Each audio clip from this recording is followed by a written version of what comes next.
ప్రకాశం జిల్లా దర్శి పట్టణంలోని ఆర్యవైశ్య మహాసభ మాజీ అధ్యక్షులు కోట హనుమంతరావు ఇటీవలే మంగళగిరిలో జనసేన పార్టీ రాష్ట్ర నాయకులు కొణిదెల నాగబాబు ఆధ్వర్యంలో జనసేన పార్టీలో చేరారు. ఈ నేపథ్యంలో దర్శి నియోజకవర్గంలో ఆర్యవైశ్య సామాజిక వర్గానికి చెందిన పలు కుటుంబాలు కూడా నూతనంగా జనసేన పార్టీలోకి చేరారు. ఈ సందర్భంగా దర్శి మండల జనసేన పార్టీ నాయకులు దర్శి పట్టణంలోని పార్టీ కార్యాలయంలో నూతన సభ్యుల కోసం అభినందన సభ నిర్వహించి ఘనంగా సత్కరించారు.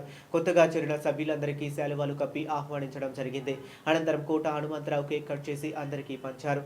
జనసేన పార్టీలోకి చేరిన సభ్యులలో ప్రధానంగా కండే రాజేష్, కొత్తమా సాయి కుమార్, ఇన్నమూరి రామాంజనేయులు, సింగంశెట్టి శ్రీను, కొల్లా సుబ్బారావు, చీదెల ప్రసాద్, గజవల్లి గురులక్ష్మణ్, అరవీటి రమేష్, దేవరపు కోటేశ్వరరావు ఉన్నారు. వీరందరికీ జనసేన పార్టీ నాయకులు శాలువాలు కప్పి ఘనంగా సత్కరించారు.